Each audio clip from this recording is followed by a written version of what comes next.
Welcome back, my Yu-Gi-Oh enthusiasts. Today we're going to be talking about the Neo-Duel advanced rules as you guys requested from our voting polls. Now if you're not familiar quite yet with what Neo-Duel is, you should definitely check out my previous videos on how Neo-Duel got started and exactly what the basic rules are for the game before you watch this one, the advanced rules. So bookmark this video and come back to it if you haven't seen the basic rules yet, because these are going to follow up on those rules. So there are only a few basic rules to how Neo-Duel is played in comparison to primary Yu-Gi-Oh, and most of the main duels rules have to do with changing the field size to being a one-card column style duel. Now while this does change a lot of the dynamics of Yu-Gi-Oh, it does keep a lot of them the same and allows you to play in a very different way with classic cards that you love. But let's get on to what exactly changes when you're playing in an advanced format. And just an FYI for you guys, this is basically just for if you're going to be playing this in more of a tournament setting, or you want to play it for more of a higher skill level ceiling of player, but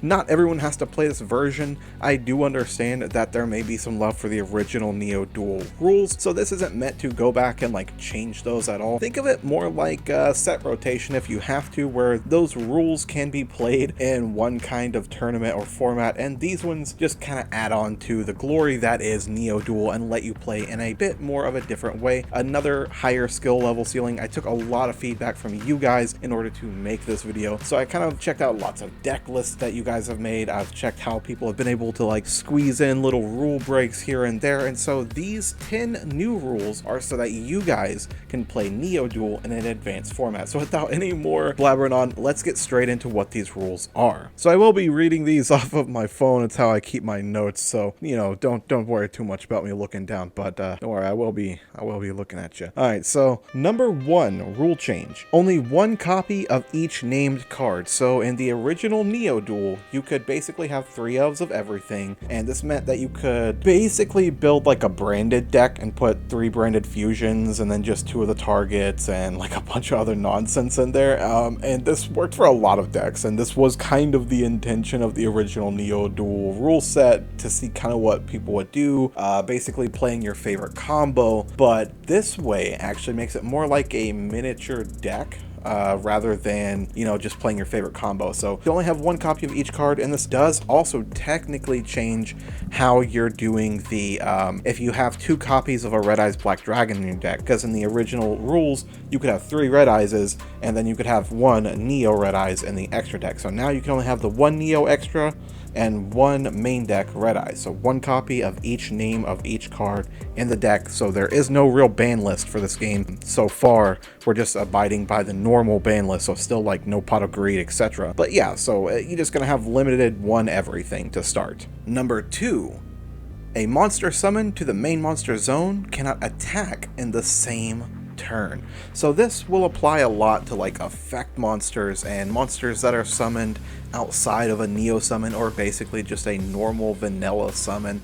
And this was a nice way to pace out the game a bit differently. And even though Neo-Duel is meant to be fast paced, it's just meant to be fast paced like chess, where you're, you know, I make my move, you make your move, I make my move, but you can kind of anticipate out a little bit the moves a bit better, a bit more in a kind of linear fashion in some scenarios, because there's a smaller card pool to some degree. And the way you're playing this is, if you're summoning an effect monster with a powerful effect, then basically that can't attack this turn because it was likely summoned to the main monster zone. If it was an extra deck monster that you had to pay in a lot to get summoned and it goes to the extra zone, then it can attack, no problem. So it's only summoning sickness on the main monster zone. Rule change number 3. So this has to do with the extra deck. In the Neo-Duel original rule sets, your extra deck is limited to like a 5-card slot, and this included having your Neo monsters. So if you wanted to slot in like a Neo Red Eyes, a Neo Blue Eyes, etc., that would take up one of your positions. So in this particular rule set for the advanced format, you can have 5 extra deck cards and then a Neo deck that's going to be to the side with 3 Neo monsters. So this way we did widen out the berth of what you could summon a little bit. This made it to where some combos were more possible, and it actually made the Neo monsters cooler to see as part of the summoning method, and I actually saw more people playing them rather than not playing them. Making them their own extra deck seems to have worked really well, and limiting that extra deck to 3 so you can only like Neo summon 3 times in a duel essentially, because you can't recover Neo monsters to the extra deck. They go to the graveyard face down, which makes them very hard to recover. So essentially this was a nice way to see people actually implement the Neo monsters without basically just saying, okay, well, I'm just going to run a combo and I'm going to use the 5 extra deck monsters for this one combo, and it was still essentially nonsense. So what we did here, 2 extra decks basically, 1 extra deck for your 5 main cards, and then you have the Neo or extra Neo deck or whatever for just 3 copies of any 3 Neo monsters that you want. This rule, number 4, is going to really bother some people and make some people ecstatic. So to speed up the game or keep the pace of this game while kind of preventing certain crazy nonsense, so 15-minute turns, etc. Not because I hate those, but because they're just not really meant for Neo-Duel. I think what we should have done a while ago was put a summon limit per player per turn. So it could be you have 8 summons in a turn because you started out with 8,000 life points, or you have 6 summons in a turn because you started out with 6,000 life points. Whatever works for you. But this could be a factor we have pre-agreed upon. I'm currently at the stating that whatever life point count we play at, we have 1 summon per 1,000. Just right now as a kind of testing pool. We haven't had a lot of time to test this one particular rule, and if it doesn't work, you know, we'll cut it later, whatever. But for now, I think it's a great idea to have a summoning limit per player per turn. And this could mean that, you know, if you have 8 summons, 1 of them is a normal summon, and, you know, the other 7 are special summons. Fine, all good. But in all honesty, in a Neo-Duel, you don't need that many summons, especially if you're playing Neo monsters or you're playing a lot of the vanilla normal monsters and you're playing kind of like the beat stick version of this game, which is pretty fun in all honesty. Number 5 kind of plays into that last rule, which is that you'll be playing with 8,000 life points in the advanced rules format. And the reason for this is we wanted to extend the time of the games just a teensy bit and give players just a little bit more of a chance for a comeback in this kind of duel. Plus 8,000 is just what everyone's really used to. Changing to 6 for the Neo-Duel format is fun and it's exciting, and it works for a lot of the monsters that become, you know, like this 5,000 attack, 6,000 attack thing. So it gives you this cool like OTK feeling for some matches, which is great. But having the 8,000 for a tournament setting just felt right. Number 6. This one is going to get a lot of you guys. If a card is banished, it'll stay that way. It'll stay banished. So basically, if you banish a card, it's gone forever. And the reason we did this was because this was how banishment was originally meant to be implemented in the game.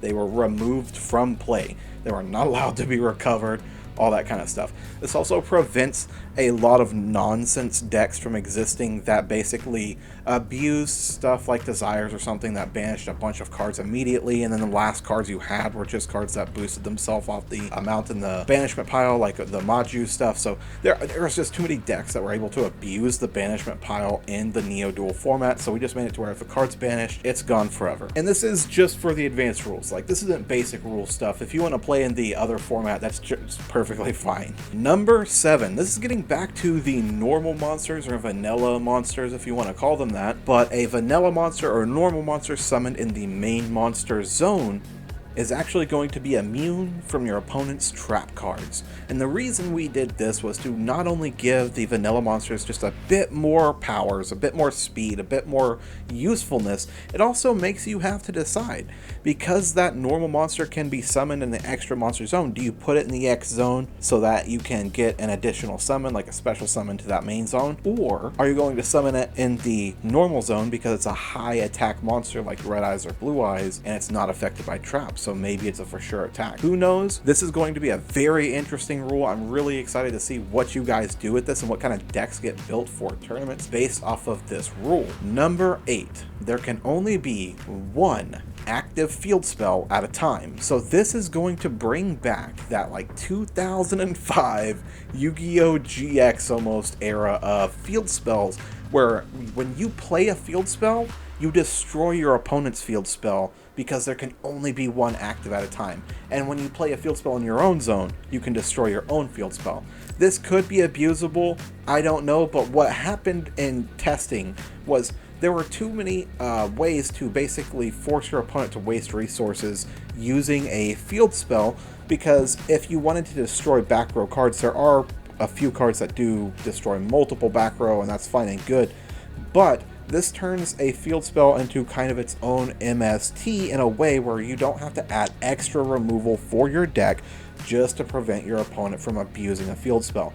You can just add in a field spell that works for your deck, and this will give you access to a way to get rid of their field spell, and this is balanced simply because everyone will have access to a field spell in their deck, similar to playing way back in the day in GX days. Now, I didn't do this because I hate field spells or both players having a field spell. I think that works perfectly fine in a larger format for Yu-Gi-Oh! But in such a small, tiny little format for Yu-Gi-Oh! I think this really works, only having the one field spell at a time. Number 9. There's a timer on each player's turn, and that timer is just 1 minute. So basically, for just 1 minute, you have to draw, make all your plays, all that good stuff, and then if you hit that 0-0 timer, you lose the duel if you basically get down to no time on your clock. And this timer will reset each turn. So we're not going to do like, you know, you start out with 5 minutes and then you cut in 30 seconds your first turn, so you're left with 4:30. No, nothing like that. You just have a 1 minute timer for every turn. This prevents most duels from dragging out too long and keeps each player thinking about that time and trying to kind of, you know, pay attention to it and be mindful of that. They can't take up a whole bunch of time with this big, long, crazy combo. This also prevents, if you don't know your combo well enough, then you're gonna get stuck in time for a lot of stuff,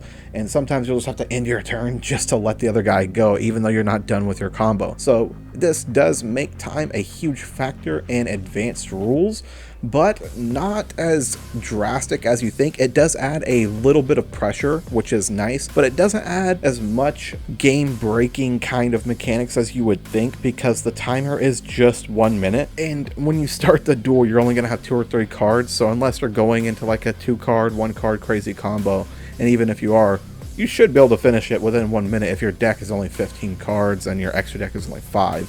So, I mean, there's a lot of things that you can do with 1 minute in time. Let me know in the comments, by the way, if you guys think 1 minute is too short for each player's turn. It's not dead set. I just like the whole Neo theme for everything. So every time I get a chance to put a counter on something, I'm going to use a 1 or a Neo something, because it seems to work for everything on this damn channel. And number 10, probably the craziest rule I've decided to add to Neo-Duel, and that's that you can't deck out. That's right, you can't deck out. And the reason I did this was it was too easy to abuse decking someone out.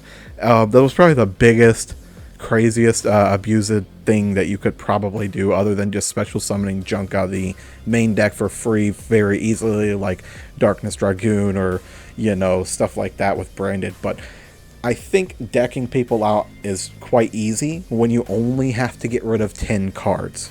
And if they go into a combo and they play a lot of stuff and they got a lot of things out of the deck and there's only like 5 cards left in there, it's very easy to just needle worm them and kill them, which we saw quite a bit, especially when we were doing tournaments where you were able to side cards in. And we did do a side deck of like, I think it was 7 cards for a side deck or something like that, you know, very, very small side deck pool. And needle worm was definitely 3 ofs, because people were just like, oh yeah, if he's a combo player, I can just put 3 of these in and, you know, get rid of everything in his deck. And if you're able to put up a defense or, you know, anything for 1 turn, and they weren't able to OTK you, then basically they would lose on draw. So we got rid of the rule that, you know, you deck out if you don't have any cards. You're going to fight till your last card in Neo-Duel Advanced Rule. There's already a timer. There's already all these crazy new rules to figure out.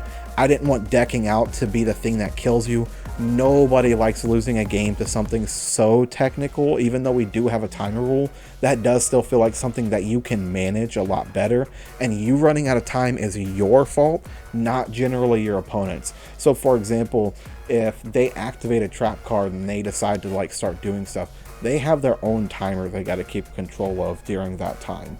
So that's not coming into your time. But if they're discarding cards from your deck and it's not something you can really control, then it's a lot, I don't know, it's just a lot more crazy. So I really think that these are all really good rule changes for advanced rules. We did take in a ton of feedback from you guys whenever we did the community post over here on our page on YouTube. So if you guys want to be part of that stuff, you want to see what we're creating, what I'm making all sorts of crazy stuff right now through the shorts. You can definitely check that stuff out. We're making, you know, Neo-Duel swords for the show. We're making a bunch of different CG effects for the show so that we can bring cards to life, and a lot of exciting stuff. I'm really excited to show you guys. So if you want to see any of that stuff, make sure you like and subscribe so that you can be part of the Neo-Duel community. And of course, if you have any Neo-Duel rules you think we should add, definitely put them in the comments below. I'd love to read them. I respond to pretty much almost every comment that I can. So let me see you down there in the comment section. Thanks so much, and I'll see you in the next Yu-Gi-Oh! Neo-Duel video.